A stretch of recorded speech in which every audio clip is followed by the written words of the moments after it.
Алдыңғы видеоларымызда біз бөлшектің бүтін бір заттың немесе пішіннің, мысалы дөңгелек, төртбұрыш деген сияқты бірдей бөліктерге бөлгендегі бірнеше бөлігін сипаттайтынын көріп келдік. Мысалы дөңгелек бірдей 5 бөлікке бөлінген. Соның бір бөлігі жасылмен боялған. Жасыл бөлікті 5-тен 1 бөлшегі сипаттайды. Енді дәл сол сияқты сан тізбегінде немесе координаталық сәуледе салуды қарастырайық. Сәуледегі 0-ден 1-ге дейінгі бөлігін бір бүтін деп қарастырсақ, 5-тен 1 бөлшегін алу үшін осы бүтін бөлікті қанша тең бөлікке бөлу керекпіз? Дұрыс, 5 бөлікке. Енді 0-ден бастап осы кіші бөліктермен бір бөлік жылжысақ, 5-тен 1-ге тең.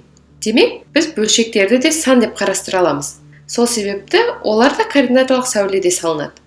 Мысалымыздағы координаталық сәуледе тағы қандай бөлшектер көре аламыз? 5-тен 0, 5-тен 1, 5-тен 2, 5-тен 3, 5-тен 4, 5-тен 5. 5-тен 5 бөлшегі бір санымен сәйкес келіп тұр.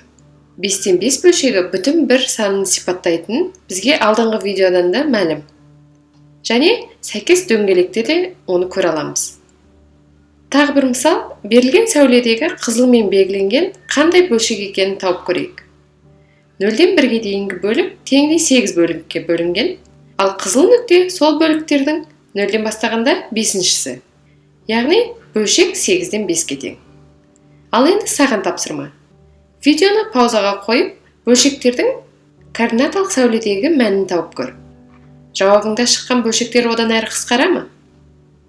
Жауаптарыңды комментарийге қалдыр. Күтемін. Видео ұнаған болса, достарыңмен бөлісіп, каналға жазыл.